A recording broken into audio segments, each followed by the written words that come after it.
This is S.H.Figuarts King Cold, released in 2024. The monster we've all been waiting for. Wow. And his box is enormous. Let's check him out. He has 4 faceplates, standard amount for recent releases. Sadly, there's no neutral face. He has 2 alternate heads. Each head is only compatible with 2 faces, so he only has 4 looks, not 8. He carries 4 pairs of hands, not many but enough for most of his iconic poses. Thankfully, Bandai also gave him a crossed arms. His enormous tail. His cape, made of hard plastic, consists of 3 parts. The upper cape is used for both standing and sitting poses, while the lower part has 2 alternates for standing or sitting. An oversized trunk sword, and finally his chair. The faces are superbly crafted. Paint job is tidy, decals are precisely applied, face lines are sharp, ears are flawlessly painted. Likeness is astounding. He looks just like how he appears in the manga.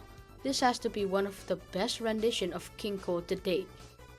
For your information, don't push in the face fully into the head because the irises will be blocked.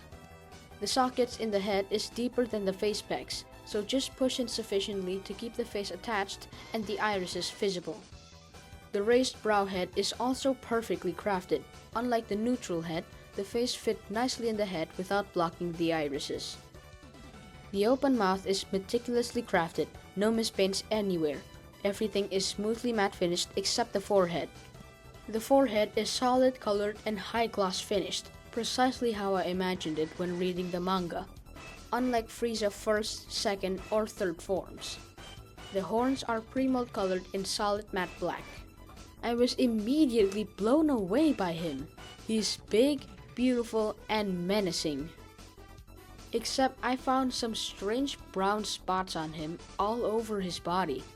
I suspected that the guy who assembled him ate a chocolate bread while doing my copy. Thankfully, they're easy to clean. I hope this isn't a widespread issue. Detail-wise, King Cold is extremely well presented. Paint job is impeccable. Color separation is superbly handled. No color mismatch nor mispaints anywhere. No color mismatch on the knee joints. Muscle sculpts are clean and sharp. He's incredibly buff. See for yourself.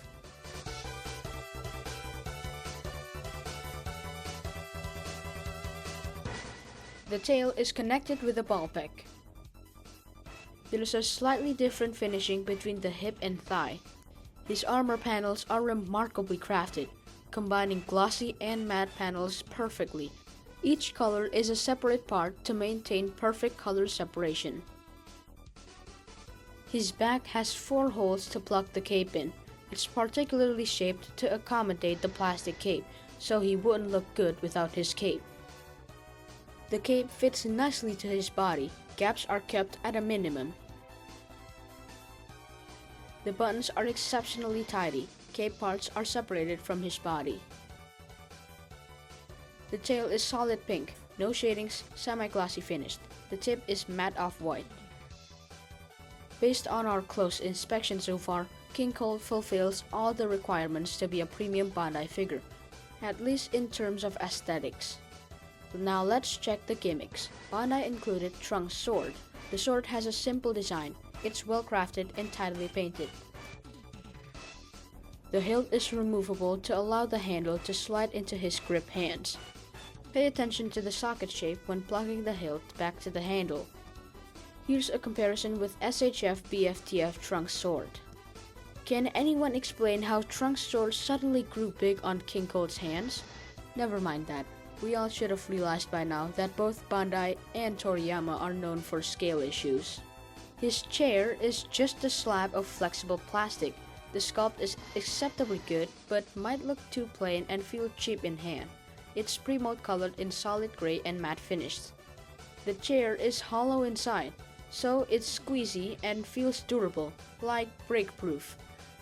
The back and armrests are painted tidily in solid yellow. No linings, no shadings, matte finished. The red seat is supposed to be his cape.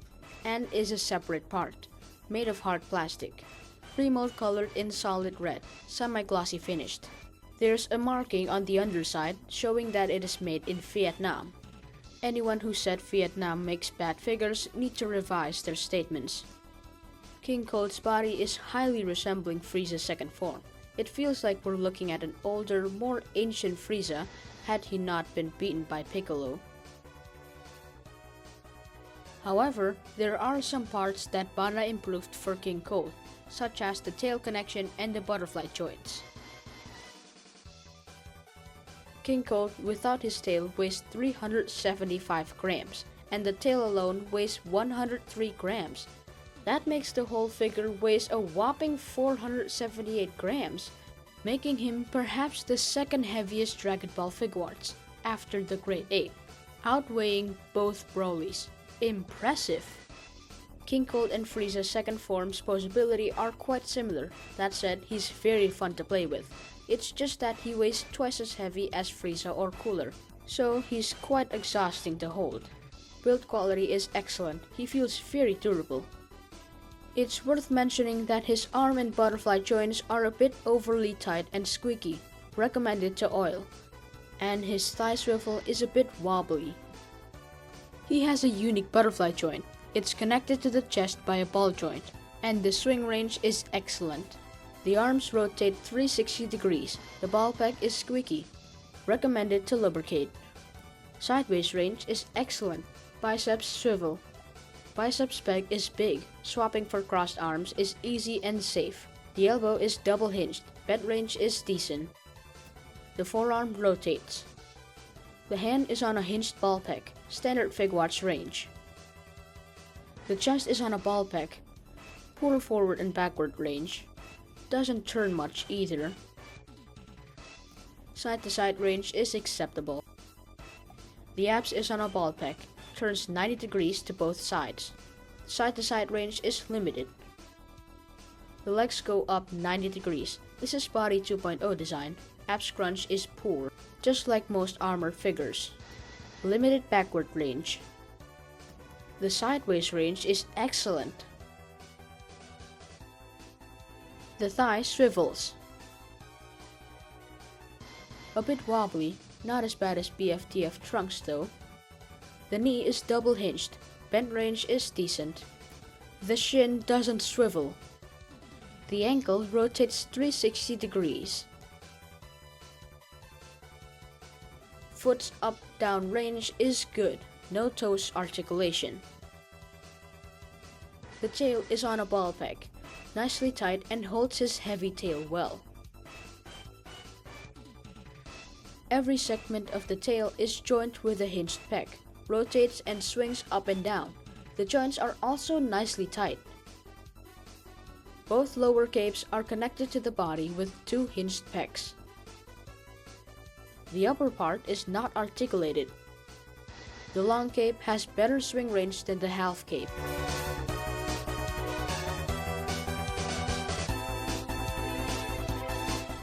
With only 3 minutes of screen time and less than 10 pages appearance in manga, King Cold is an extremely minor character, but one that surely leaves a lasting impression.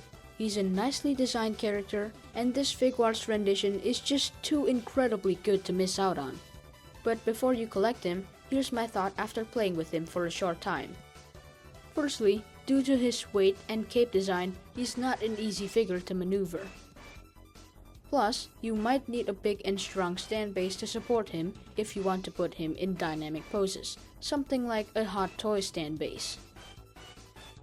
Secondly, like I said before, he doesn't have a lot of screen time, so posing options are limited. You might need either Mega Frieza or Trunks to fully enjoy him, and that makes him the most expensive companion figure. All things considered, I think he's well worth his price. The stunning display he makes is just too awesome.